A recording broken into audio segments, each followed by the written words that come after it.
This session is being recorded and will be posted on our website. And third, to help us to continue to provide you with great events and content, we will be asking you to complete a very short survey on Zoom at the end of this program. And now it is my pleasure to introduce Carla Ogletree, podcast research manager, partner insights at Spotify, who will be moderating today's event. Welcome, Carla. Thanks, Jay. We're glad you could join us for today's event, which is a follow-up to a very instructive event held in March on a similar topic. Leading the conversation again today is Matt Voda, CEO of OptiMine. He will be joined for today's presentation by Matt Bogish, VP and Managing Director of Digital from Novus Media, and Nick Hengel, Director of Marketing Sciences from Novus Media. To get things started, I'd like to invite Matt, and Nick to introduce themselves, and then have Matt Voda help us better understand the new identity and tracking challenges with the recent Apple changes and pending Google changes and how they'll impact marketing measurement. Welcome, Matt, and Nick to the virtual stage. Thanks, Carla and Jay. I'm Matt Voda, CEO of OptiMine, and thanks to the ERA for today's webinar, and thank you all for attending. A quick word about OptiMine. We're a 100% future-proof marketing measurement and optimization solution that helps brands measure the incremental contribution of digital and traditional marketing and advertising across any online and offline conversion point. And today's topic is near and dear to our hearts and to the brands that we speak with in the market who are looking for measurement solutions. And they all have similar questions and concerns, I think, that maybe you have as well. And those are, how do we evaluate the changes that are happening in the market and the data deprecation that's happening? And more importantly, what do we do about it to future-proof our own efforts? Again, joining us today is Novus Media, one of our agency partners that we work with, Matt and Nick. Next slide. It's the second Matt here. Thanks, Matt Voda. My name is Matt Bogish. I lead digital at Novus Media, and I'm here today with Nick Hengel. We're here from Novus, and if you haven't heard of us before, we are a local media planning and buying expert. That means we help national brands create the most value and most impact out of marketing at the local level. And we also work with local brands to do that same work. We also have a in-house digital planning and buying proficiency with hands-on keyboard traders across North America. And hi, everyone. I'm Nick Hengel. I am the Director of Marketing Sciences, and so I lead our Advanced Analytics Services arm. So my team partners with our planning and strategy teams to develop tools and analytics that help fuel all of these hyperlocal insights. And then ultimately, we will partner with companies like OptiMine to really try to close that loop and try to make sure that we're optimizing to true incremental sales driving strategies for our clients. Great, thank you, Novus. Today we'll start more broadly and then narrow down into more details from there. Starting with the major trends around consumer data privacy and then covering the major technology players' moves around tracking and the specifics within each of those initiatives or changes. From there, OptiMine will describe a framework brands can use to evaluate their own future-proofing efforts. And then Novus will speak to how they're helping future-proof marketing efforts for the brands that they work with. And of course, we'd appreciate your questions, so feel free to submit those as we move through today's webinar. And we'll make sure that we cover those in both the moderated discussion with Carla and an open Q&A session to conclude today's webinar. Next slide, please. Okay, so taking a step back to examine the larger picture, there's a major new force, at least here in the US, driven by consumer data privacy that's reshaping the marketing landscape. And the force is nascent, but growing quickly. And as more and more consumers are becoming aware of how their data is being used, it's fair to say that this force will grow in size and speed and scope. So just exploring some of the factors in this wave. And I think many assume that this is all about the cookie, or even more specifically, the third-party cookie.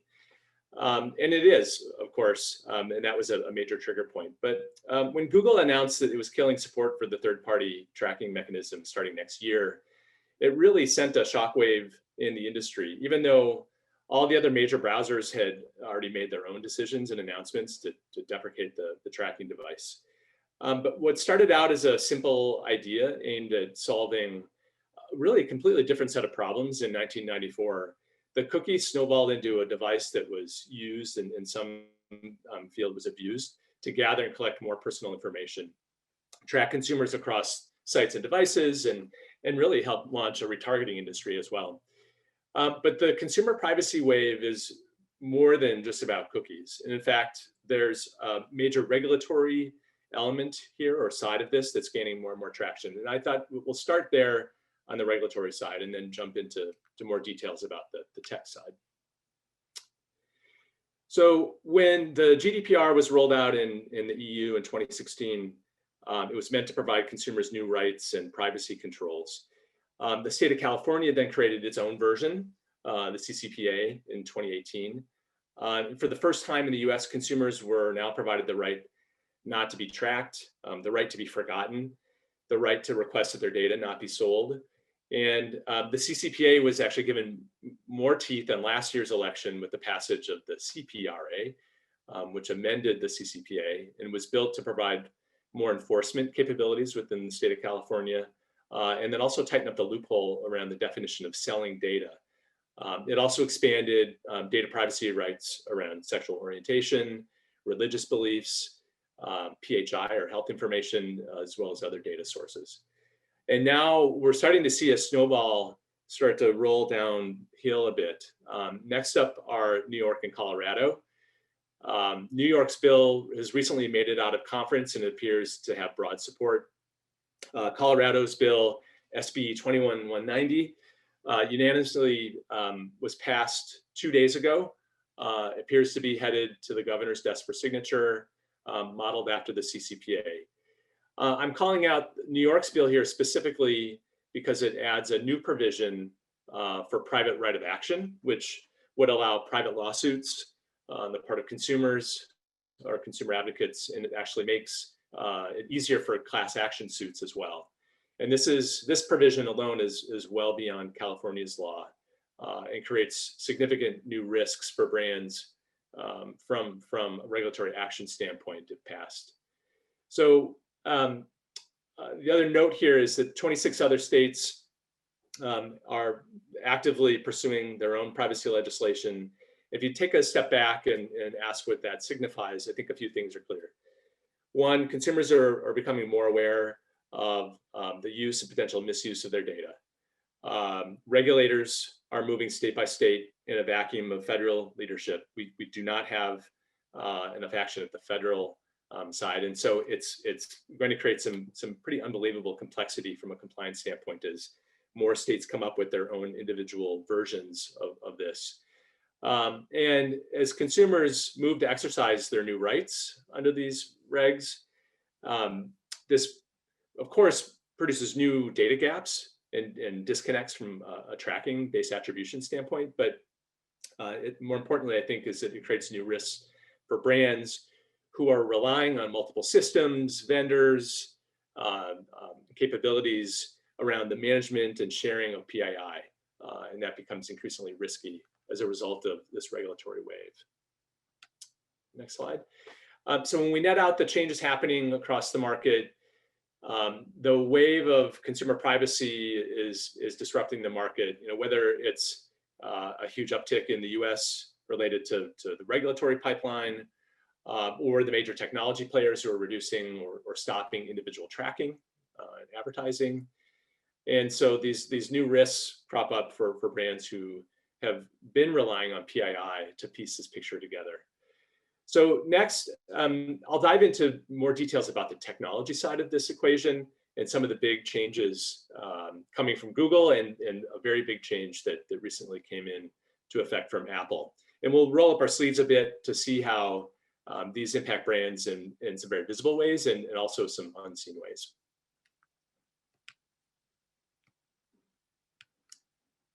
All right, next slide, please. Okay, so we know that Google is ending support for third-party cookies in the Chrome browser in 2022.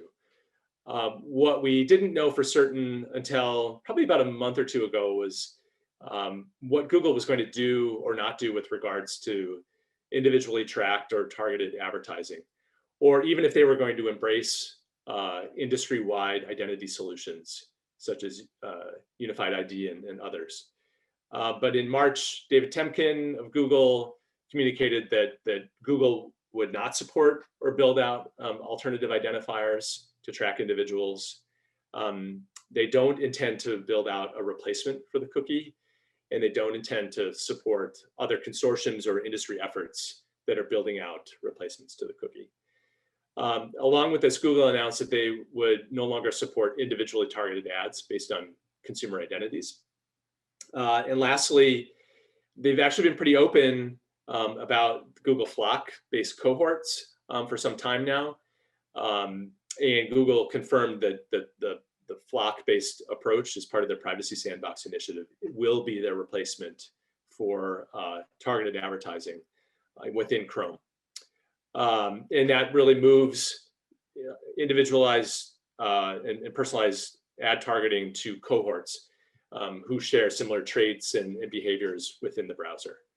So what is Google Flock? Let's take a look. Next slide, please. Oh, can you back up one slide? There you go. All right.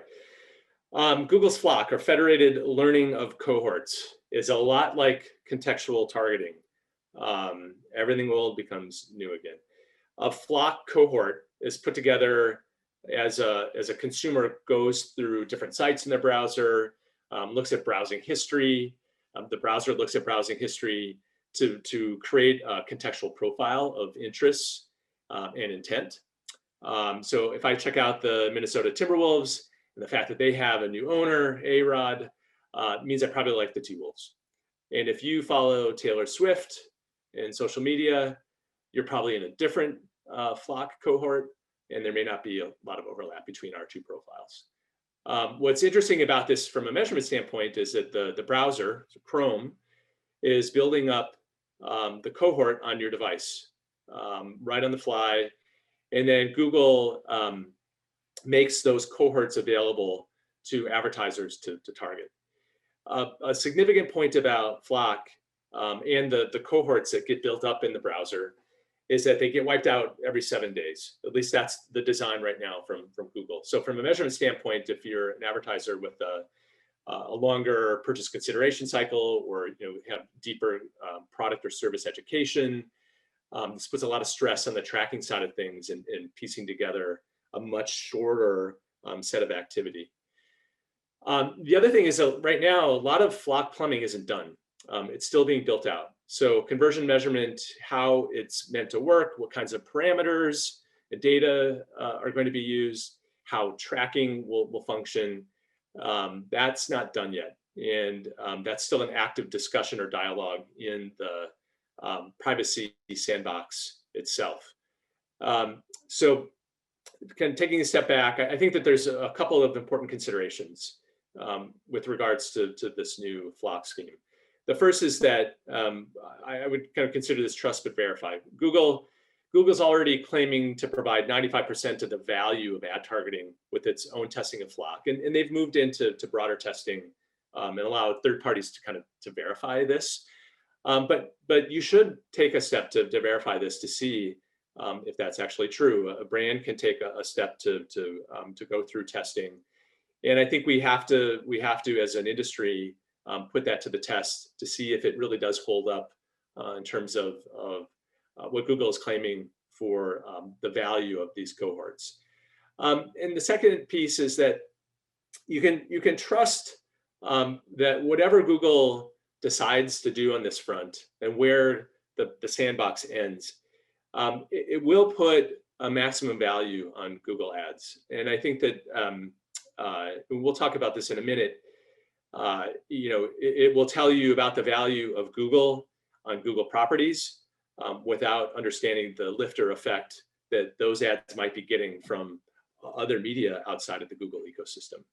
So we as an industry really need to pay attention to what's happening in the Privacy Sandbox. And to be clear, Google's actively soliciting market feedback in the sandbox initiative. So as an industry, if we have a point of view, I think this is the time to weigh in and share it as these decisions are being made in real time. Last couple points here. Google in late March started rolling out third-party testing of Flock in North America and in Asia. As I said, the market continues to weigh in, and there is still time to weigh in as an open source project. Google did have to halt Flock testing in the EU because of concerns that it may violate the GDPR. And the last point here is that from a browser standpoint anyway, the industry isn't necessarily on board. So Safari, Edge, Firefox, Brave, which all constitute about 51% of the browser market in the US, have all indicated that they will not support Flock. So we have this looming gap with Flock in a loss of tracking, and the other half of the market will be dark because they won't even go so far as Flock. And so the tracking picture is under pretty significant pressure from a browser standpoint. Next slide. All right, so transitioning into Apple a bit, who's had a slate of their own privacy changes within their ATT or App Tracking Transparency Initiative. With iOS 14.5, which just went live a few weeks ago, Apple device users, people that are using an iPhone, a Mac, an Apple TV, are now being prompted to opt in to cross-site tracking. We'll explore what this means in more detail in a minute, but it's a very significant change. Secondly, Apple has for some time has been rolling out their new privacy labels, which are kind of like a nutrition label that you see on food products, except it's all about privacy and very precise and transparent terms of how an app is using your data, how it's sharing data. This is providing a new level of transparency for consumers. And it's quite jarring to see as a consumer. And the last thing here is that when a user decides not to opt in, there's a new gap as a result of this privacy change. There's a loss of tracking and the loss of the ability to tie a user, a device, and an ad together. So it puts a hole or gap in multi-touch attribution as a result. But I thought I would take a minute here just to walk through one simple example, because I think that the assumption is that iOS 14.5 is a mobile app only issue in the market. And I think that this example using Facebook makes it clear that it's well beyond just how we think about mobile apps and attribution. So IDFA change hits Facebook, and it hits Facebook's own conversion tracking tools. It puts new holes in multi-domain conversion tracking, which is part of their extended audiences and ad network. It reduces the targeting and retargeting power of Facebook audiences. And so, it isn't just about tracking how ads drive app installs, although it certainly does impact that part of the ecosystem. It hurts all advertisers and publishers who run campaigns on mobile, in particular the ability to track those ads and convert. And that's a big part of the story. So let's expand on this Facebook example a bit more. You can go to the next slide. And we'll talk about how these might impact your own effort using Facebook. So consider these points. Facebook's own attribution window. It's the time window that Facebook's using to measure how your ads convert. This was already shortened down to 7 days from 28 days. And this happened, I think, late last year. This was a direct result of Apple's changes within ITP. This is before IDFA changes came in last month. It's not going to get any better necessarily with IDFA's change as well. It's compressing this window and putting pressure on attribution within Facebook. In February this year, Facebook quietly posted on its own blog that it's turning off A/B testing with holdout groups.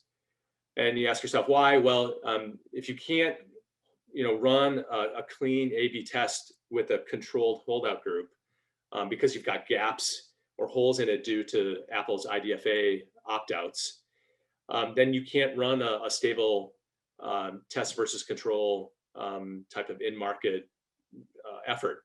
And Facebook also announced that store visits optimizations, it's a tool set that they provided retailers for lift studies and custom audiences to understand store visits as a result of Facebook ads.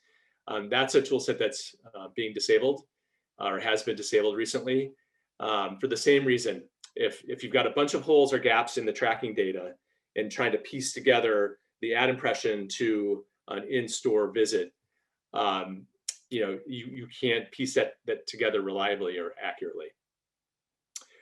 It's also widely anticipated that view-through conversion tracking will face substantial losses due to Apple's changes. And as an added extra bonus, and this is really beyond just Facebook, it's widely anticipated that Apple's IDFA changes will cause last touch metrics. So if you're using last touch measurement today, it's going to look a lot worse because suddenly that last touch is going to disappear. You won't be able to track it for a consumer that has not opted into tracking. And so on a last touch basis, campaigns will look a lot weaker. Your SEO team is going to be really happy because they're going to get an added boost, but it won't be real. So this is starting to leak out into other types of common types of attribution that many brands still use. Again, this is not about mobile apps only. These Apple changes are impacting a major component of the digital advertising ecosystem and creating a very large set of measurement challenges as a result. Okay, next slide.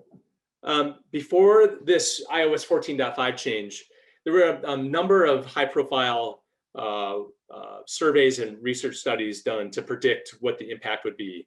And generally speaking, those were kind of in the 30 to 40% opt-in range. That with the change and with consumer surveys indicating whether a consumer would opt in or opt out, estimating that about 30 or 40% of users would choose to do so. And at the time, that was bad news. The reality now is that we're seeing after about 5 or 6 weeks into this rollout, it's much worse. To date, only about 14% of people are opting in when prompted from their app. So 86% of the people are choosing not to be tracked. And why? It's because they don't like it. And before Apple's changes, it was really difficult to get out of this tracking scheme, or even to know that you were unwittingly part of the scheme. So we're seeing Apple go all in on privacy. That's why they're investing millions in new TV campaigns to tout these privacy features, because consumers, as it turns out, actually care about this overwhelmingly so. And so we're definitely seeing that in the regulation side of things.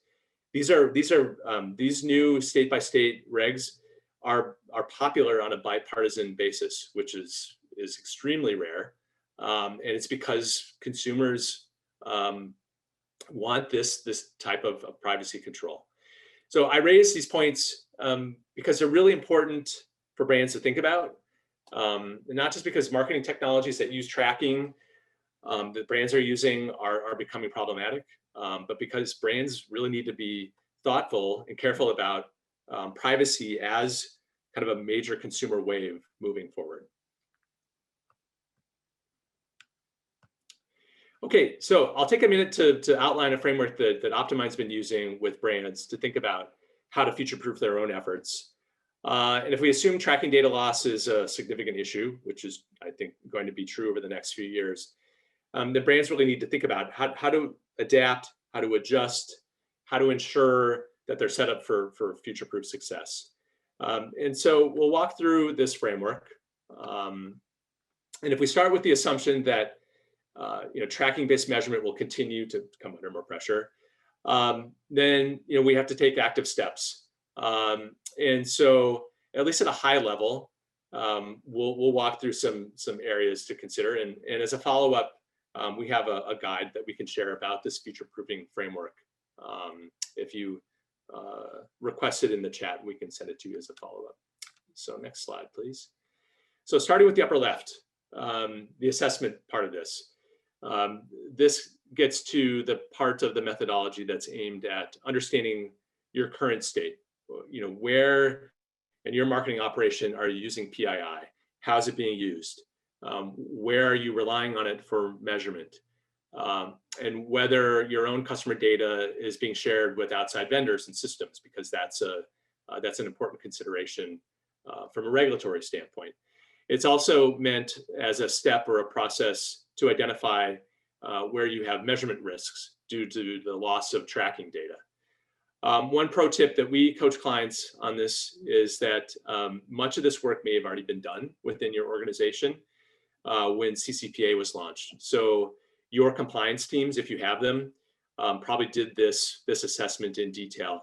And a lot of this mapping work may already be on a shelf somewhere and save you some time. Okay, then moving on from assessment, as you begin to consider new measurement methods that are future-proof, the organization, your brand, needs to ensure that you've got alignment across key stakeholders. So marketing channel owners, analytics, finance, agency partners, maybe other vendors that are part of that ecosystem. And the risk is that if you don't have aligned partners or stakeholders, those may become roadblocks to change as you try to evolve your measurement approach. Or worse, they may actively bring their own measurement tools and approaches that may actively conflict with what you're trying to do centrally as a brand. And so ensuring this alignment gets to the topic of leadership, which gets us to the next element of the framework and the topic of accountability. Driving accountability is critical when it comes to measurement and clear leadership and executive involvement. That is ensuring that decision processes, how you allocate media, how you get through the budgeting process, how you track success, all become ingrained across all the stakeholders. Because if you're shifting how you get to those types of decisions, you've got to have a way to force accountability and alignment across those stakeholders. The risk here is that the vacuum of leadership, different stakeholders cherry pick their own preferred measurement, usually the ones that put themselves in the best light, or the teams simply ignore the measurement guidance and performance suffers as a result. So accountability is a very important element for enduring success in making these changes. Last but not least, assuming the brand achieves kind of measurement maturity by adopting future-proof methods, there still needs to be a culture of continuous improvement. And we talk a lot about this being guided by agile analytics. So our best brands who use OptiMine's analytics use them in rapid agile sprints, testing media, testing creative, new channels in short bursts, and then quickly following to determine success. Did they work? Did they not work, and where?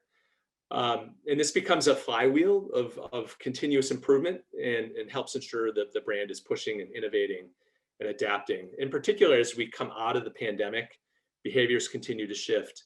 This notion of agile adaptation takes on increasing importance right now as consumers kind of come back to life, come back to physical experiences. Again, we'll share this framework as a follow-up to today's webinar for those that are interested. So now I'm going to turn it over to the Novus team to talk about how putting this agile kind of adaptation practice works in practice. Matt and Nick, you want to take it from here? Thank you, Matt. And when we're talking about the application in practice, I think what's interesting about this discussion is we're able to kind of show you from planning through activation and then measurement how we navigate this challenging time and solve on behalf of our clients. And as I mentioned earlier, we're a local media organization, and sometimes that means driving business outcomes for national brands with local solutions built from the store level up. And sometimes that means working for local brands to do that very same thing. But our philosophy is pretty simple, and it's that geography is destiny. If you click to the next slide, please. And whether it's how long you're going to live, whether you call it pop or Coke, or who you root for, there are some obvious examples of geography leading many indicators when it comes to who you're living next to and what your behavior looks like. But this concept has never been more salient than when thinking about this last 12, 18 months, when during a global pandemic, the commercial readiness in a given zip code, in a given state, looks very different day to day.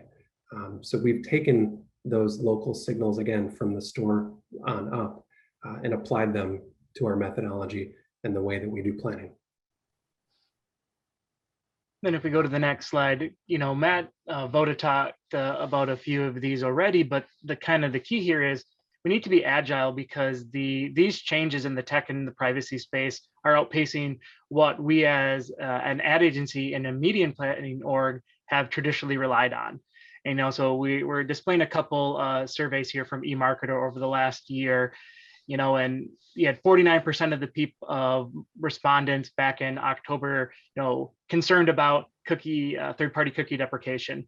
And the reason is because that is our foundation for reporting, for insights, for optimization, planning, and buying. And so as we've relied on this mechanism to be kind of the string that ties it all together, once that goes away, we could be at a loss of how do we actually drive results for our clients. And that's really where, when we think about our approach of geography as kind of the key driver, we feel that we've set ourselves up to be able to navigate the loss of the cookie, because we believe there's other signals that you can look at that can help get that same effectiveness without relying on that one-to-one individual cookie. And if we click to the next slide, it doesn't mean the data is bad. It doesn't mean the new data that exists won't be useful. But the way in which we activate on it, the way in which we apply it to our in-market strategies is different. And traditionally, you've gone out and have tried to find the right third-party data to go and find at a one-to-one level that highly valuable consumer that you'd look to convert. The message might be incredibly personalized, and you want to be able to track that last click attributed sale all the way in store or online. From the jump, our methodology has been different. And instead of applying that data at the impression level, we've applied it at the planning stage, at the strategy stage of the engagement, and used that data to saturate high value geography. So what does that do? It generally decreases our cost. It almost certainly increases the scale in market. The one-to-one personalization is still there, but it's a bit more aligned with the cohorts that Matt was speaking about earlier. But because of this differentiated approach and application of data, we've been able to get a greater yield.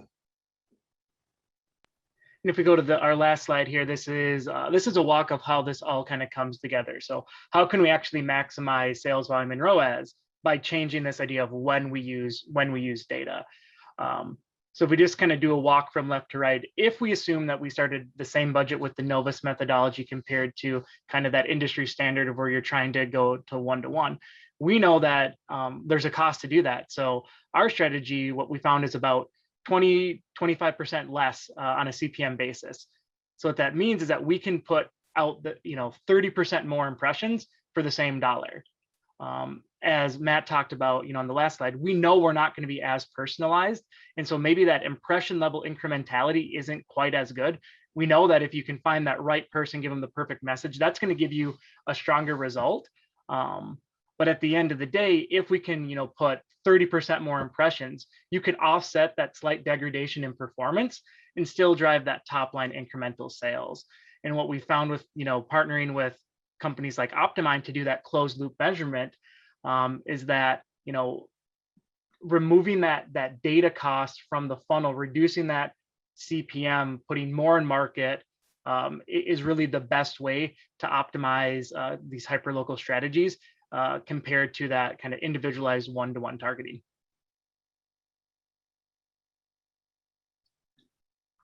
Thanks, Matt and Nick. I'd like to invite Matt Voda back so we can actually go into this deeper and have some further discussion on the topic. So let's actually get started. We'll start off with the Q&A chat. And as a reminder, if you guys have any other additional questions, please add them into the Q&A chat and we'll tackle those live. So starting it off, if Flock violates GDPR, then what's the benefit of Flock? Isn't the intent of removing the cookie to become more compliant with privacy regulations, i.e. like GDPR-like regulations? I can weigh in first on this. It's a great question. Why go through all this huge change if it ultimately doesn't if it isn't compliant? There's some more arcane reasons why Flock may run afoul. See what I just did there? Of the EU regs, the GDPR. It gets to the concept of a data owner and data processor, and Google Chrome. What role is it? Is it a data processor or not? And so it's new territory, and I think that Google is playing it safe. And rather than run afoul, they probably are actively working with the EU behind the scenes to see if they can make Flock work in the EU. And I think that Google is looking at the enforcement actions within the EU around GDPR. We continue to see large companies get fined. That process is still ongoing, and Google's got an awfully big target on their back, and I think that they're playing it safe. So I would hazard a guess to say that they'll find a way to make Flock work in the EU, and they're probably working with the regulators right now as we speak to get there. But it's a move to avoid any near-term kind of regulatory pain, I think. Very nice. So we have another question in the Q&A chat. In the cookieless world, what signals are we able to obtain? So impressions served, clicks, what's the impact on automated optimization and programmatic buy? Sounds like a perfect one for Novus. Yeah, Matt, do you want to take that one? And the question just went away on the screen. I was about to hit submit. At the end of the day, I think it's the platform that you're in. I think Matt referenced Facebook being a bit differentiated in the space. I think where you're activating is going to most certainly advise what a look back window might look like. Beyond that, the tech and the partners that you're deploying on behalf of the client matters. If you have the ability to go cookieless and the ability to have a replacement so that everything is essentially first party data and you have an ID graph behind the scene doing that heavy lifting, you're able to sidestep some of the concerns. And Matt, I'll ask you a question. Isn't it a matter of what dimension you're thinking about? I mean, targeting personalization, it's a different goal or objective than maybe measurement and attribution, and the tools that you use, depending on kind of what lens you're looking through, might be different. Yeah, I think that's right, and I think personalization from the heyday of the DMP has always meant I'm giving Matt Voda the perfect experience so that Matt Voda walks into my store and buys the shoe that I've served him 45 times in the last 3 weeks. But that isn't necessarily the type of personalization that will be available in this next evolution, nor is it the type of personalization at the content or delivery side that's going to drive the best outcome. So that's the answer on the ad delivery side. On the measurement side, I think that's where We need to go back and lean on really granular MMM solutions to be able to get clean cuts at tactic level data so that we can make the right informed decisions across the media planning portfolio, regardless of whether it's bought programmatically or not. I think it will. I think this discussion is going to continue to make the omni-channel multimedia experience beyond the biddable platforms even more interesting. And to really have that full loop measured answer, you need that third-party MMM type solution. We have one more in the Q&A chat. And Nick, I see you answering one of the questions. So would you like to answer that live, or would you like to keep that in the chat? I can answer it live. The question was, how can your CPM and your impression rate change be different? And it's about, from a comparison standpoint, switching your numerator and denominator. So one, you're comparing Novus versus the industry. The other, you're comparing industry versus Novus just because of the rate and the volume. So I'll follow up with Carl separately as well. Awesome. And then our last question in the chat: how have you seen organizations combat these measurement challenges across channels, given the unique skill sets required to develop tailored solutions for each platform? Are enterprises reaching out to third parties for guidance, constructing task force, ramping up measurement expertise, or other approaches? For sure. I think, from a measurement perspective, which is the part of the market that we work in, brands who've been relying on certain ways to get measurement done are being forced to rethink, how they're going to do that moving forward. Certainly in digital, for sure, the attribution that has worked in the last 5 to 10 years is going to be under a lot of pressure moving forward. And I think the question is really smart because it deals with change management. There's more to deploying a new methodology or a new solution, a new vendor, to adopt a new way of making decisions requires the right kind of organization, the right kind of stakeholder involvement. This is why we talked about the future-proofing framework. It has a lot less to do with technology than managing change and having the right kind of executive leadership to drive not only alignment but accountability. We see in some cases, a brand might make the moves to bring in a new solution, and not everyone's on board, or they fall back to their other kind of more preferred ways of addressing measurement, and you've got initiatives that fail as a result of not having that accountability across the organization. So this has a lot more to do than just technology. There's a whole change management piece of this to pull off this future-proofing step. And I think it's also a good follow-up to the previous question asked about FLoC and why. I think the question was something along the lines of why do it if that might not also be compliant? And I think we'd all be kidding ourselves if we assumed that every law passed had a pre-written manual on how to navigate it. I think each and every partner, whether it be an agency or a measurement partner or someone who owns a platform and is technically activating the media, I think everyone is working together to the extent it makes sense commercially, but also trying to figure it out and navigate a world that's changing by the day. Very nice. And kind of keeping on that same note and just branching off and thinking of it at a larger scale, how will industry efforts to establish alternatives to the cookie play out in this future cookieless world?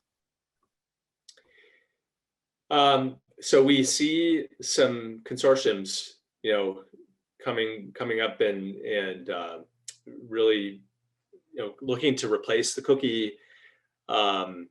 UDID is probably one of the larger ones, but certainly, like Verizon Media has come up with their own alternative based on, a mobile user identifier.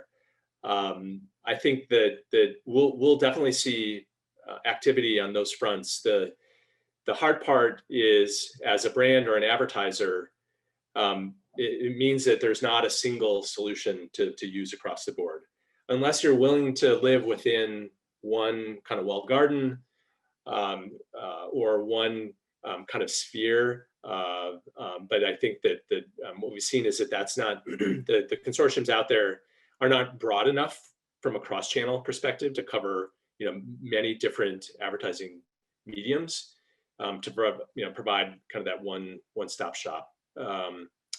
I also saw something yesterday. I have to confirm it, but it was an interesting stat.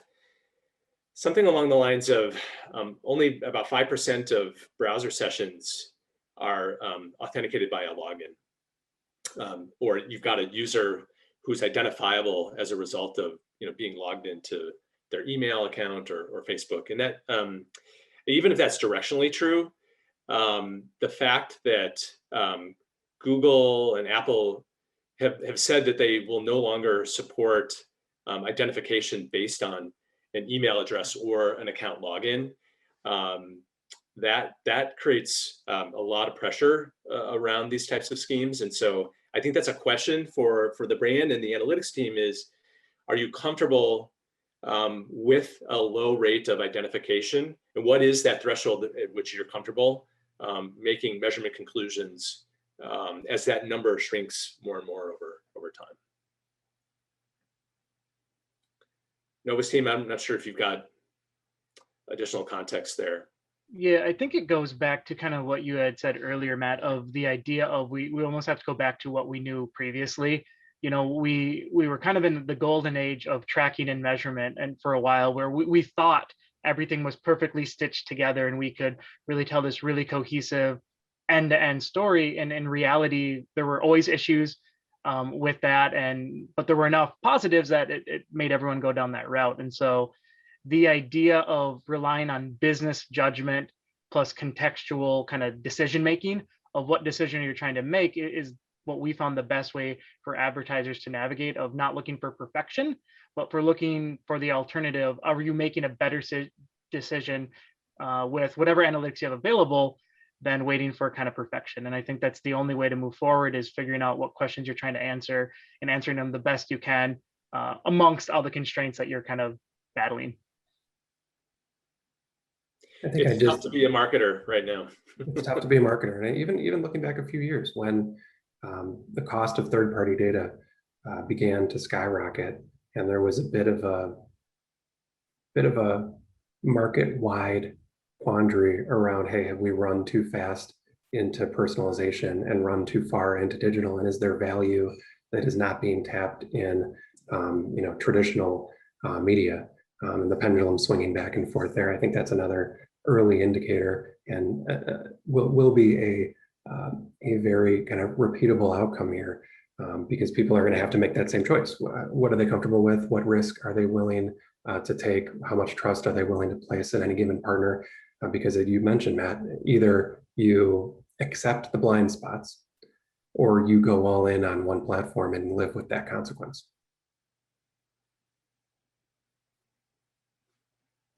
The topic of attribution has come up a lot today. So how does attribution change moving forward? And does the industry need to redefine what attribution is?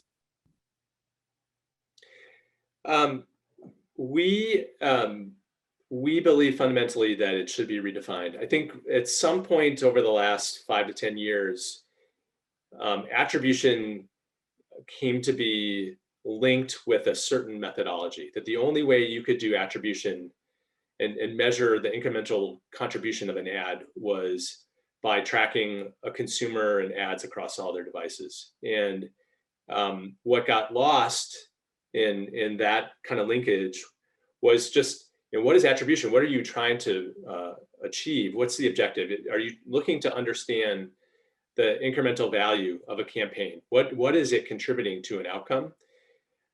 More generally, we think that that's fundamentally what attribution is.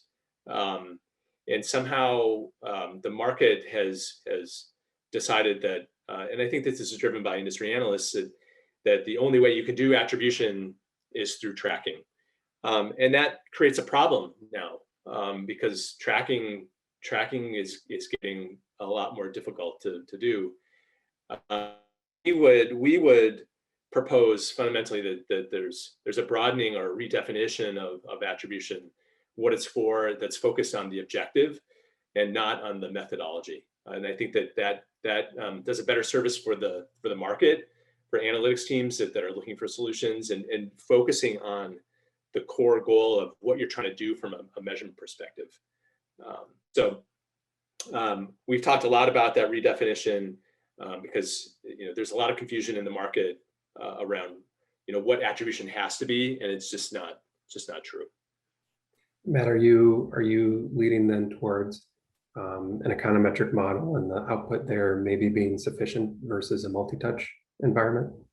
Yeah, I mean, I think that for sure. So like contextual advertising, what's MMM, what's old is new again. MMM's been around for a good 40, 50 years. It's a proven approach.